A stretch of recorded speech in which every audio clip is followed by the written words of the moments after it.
Hello friends, welcome to my channel. I'm Em and my books are everywhere.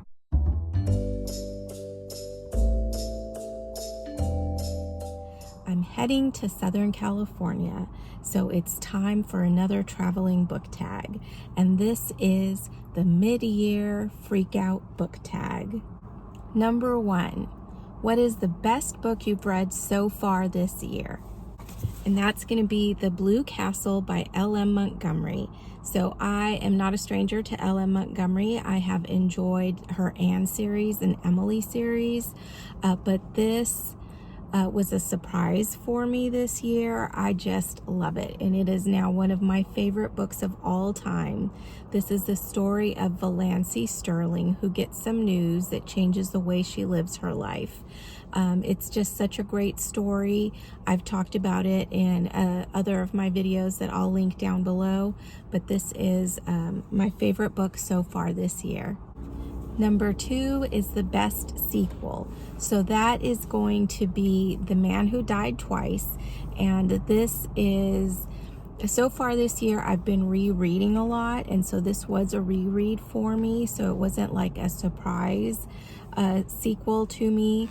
But of the books that I've reread this year, there haven't been very many sequels.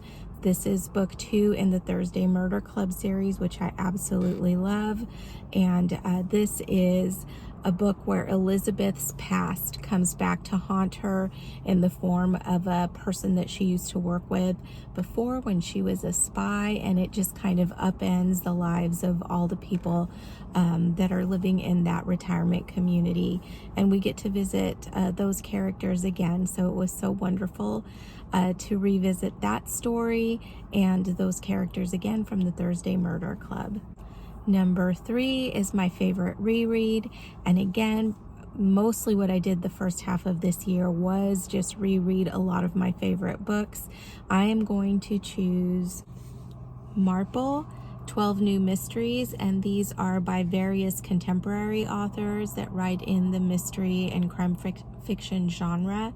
The stories are all pretty good. There's a couple that I kind of don't feel like they're as Miss Marple-y as the other ones, and there's one that the ending I just didn't agree with at all. If you have read this, you can guess which one that would be, but otherwise I did enjoy this reread. When I am rereading Agatha Christie, which is all the time really, this is on that list of stuff that I reread along with her own original works. Number 4, a genre that I've been loving, obviously cozy mystery. It's my favorite genre, and because I was having a harder time at the beginning of this year just with things going on at work and such, I just went to my comfort genre, which was cozy mystery.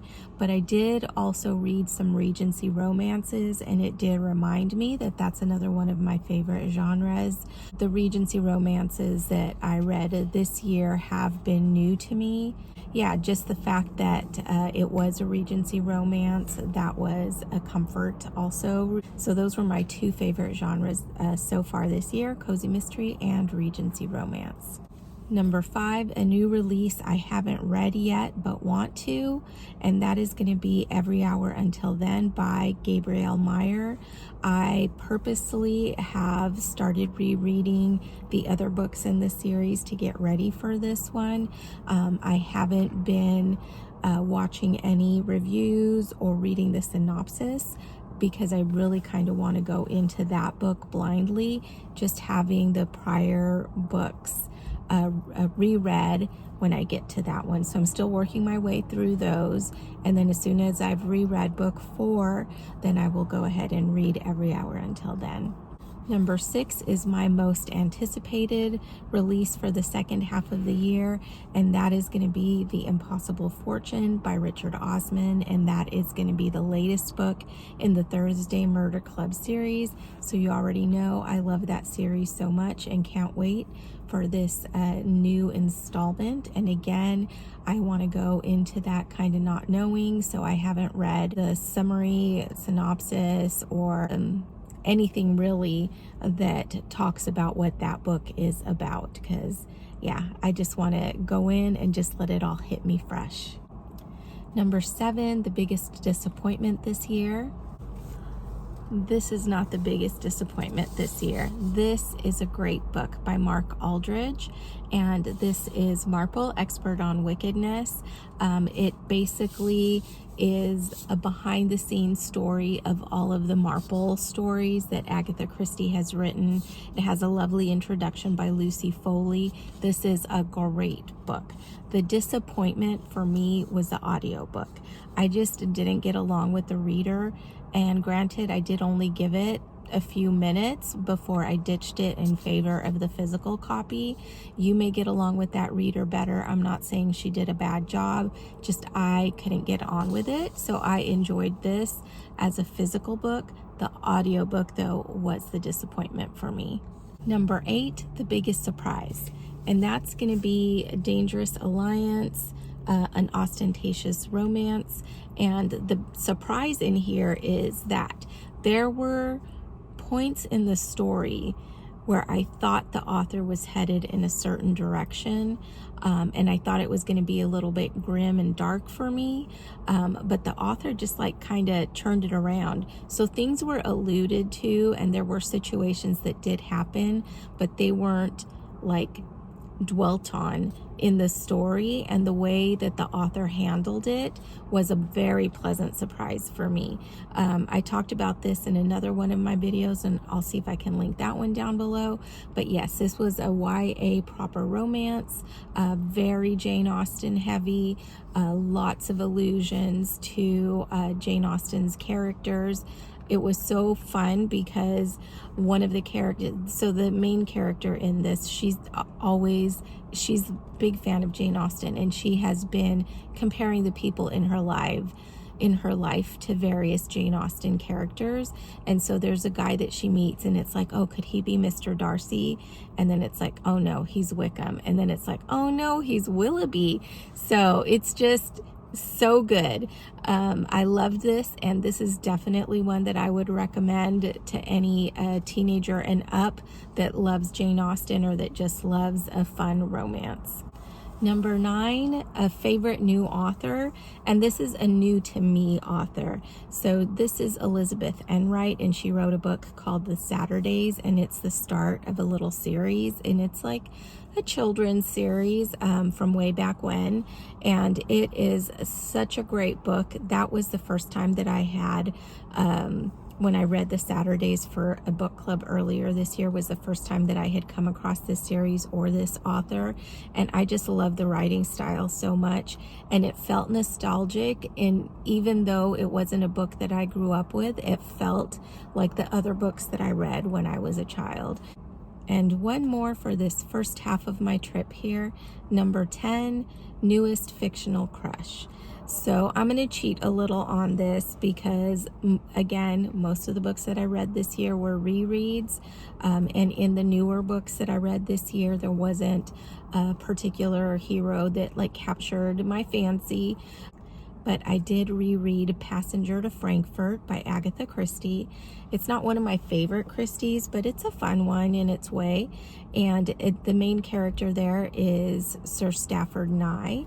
And this time that I reread it, he kind of hit me a different way, and I admired his cleverness and his spirit and just his kind of devil-may-care attitude.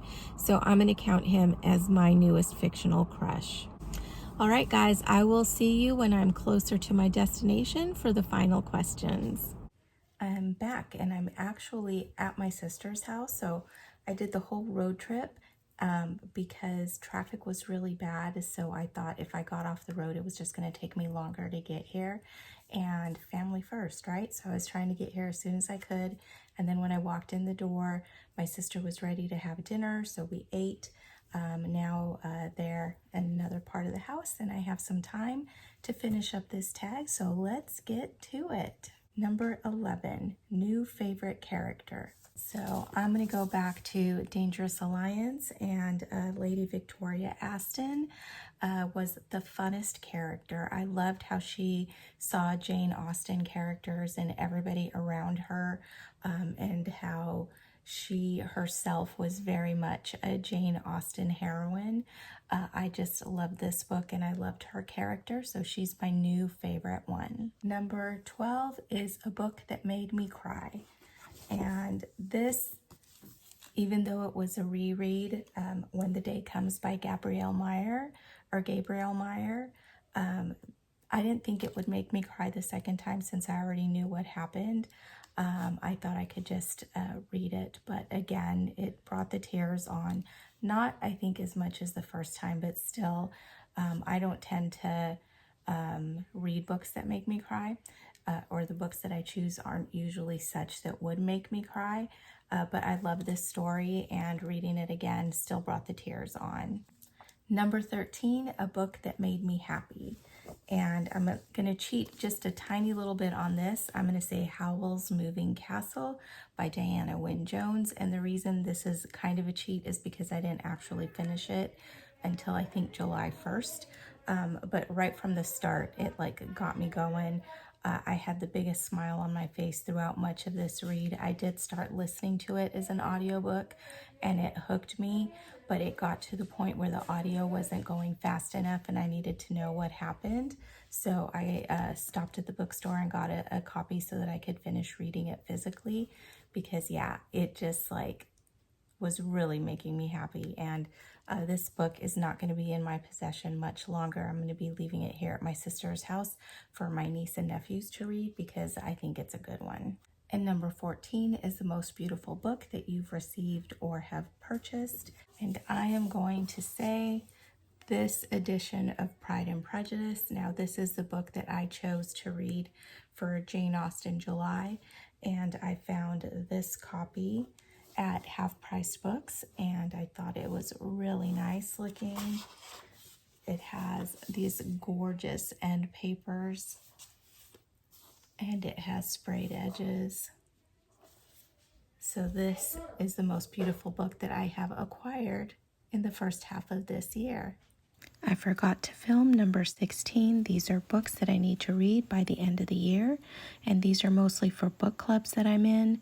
The Grand Sophy by Georgette Heyer, I Capture the Castle by Dodie Smith, The Pillars of the Earth by Ken Follett, 44 Scotland Street by Alexander McCall Smith, and then the two for me personally, The Impossible Fortune by Richard Osman, and Every Hour Until Then by Gabrielle Meyer. And number 16 is Favorite Book Community Friends. And this is a tough one because I feel like I have interacted with so many wonderful people here on BookTube. So I want to start off with Christie from Christie's Purple Library. And she reached out to me earlier this year to let me know that she was thinking of me. And that just meant so much to me, and we have been communicating off and on since then. And then of course Amanda at Book Lover Amanda, she's always been so supportive, and she is the reason why I decided to start my BookTube channel, and I appreciate her so much. Also Lucy at the Lucy Chronicles, she has also helped me out. She showed me, she made a little video, which was so sweet. I asked her about doing sprints when I did sprints last year for my read along, knit along. And I really didn't know how to do a sprint or how to use StreamYard. And so I asked her, and she very kindly made a video showing me exactly how to do that. And I appreciate that so much. I love when she has sprints. If I manage to be able to have time to go on, I do try, because it's just such a great experience. So any of those three ladies, if you are not watching their videos, I highly recommend them, and they are just wonderful people. And then all of the other people that I have communicated with on BookTube, I have interacted with them in the comments and during sprints and participated in different readathons, and it's just a wonderful community. If you're not involved, I highly recommend that you get involved, even if it's just commenting, because there's that back and forth, and I think that's the special thing about our community on BookTube, is the people that you get to know and those connections that you make talking about books, starting with talking about books and then moving on to other things that are happening in life.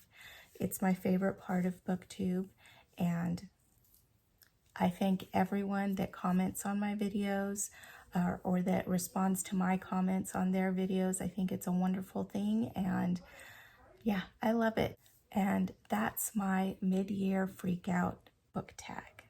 Thank you for watching. I hope you enjoyed this video. If you did, please like and consider subscribing. I appreciate it, and I will see you next time.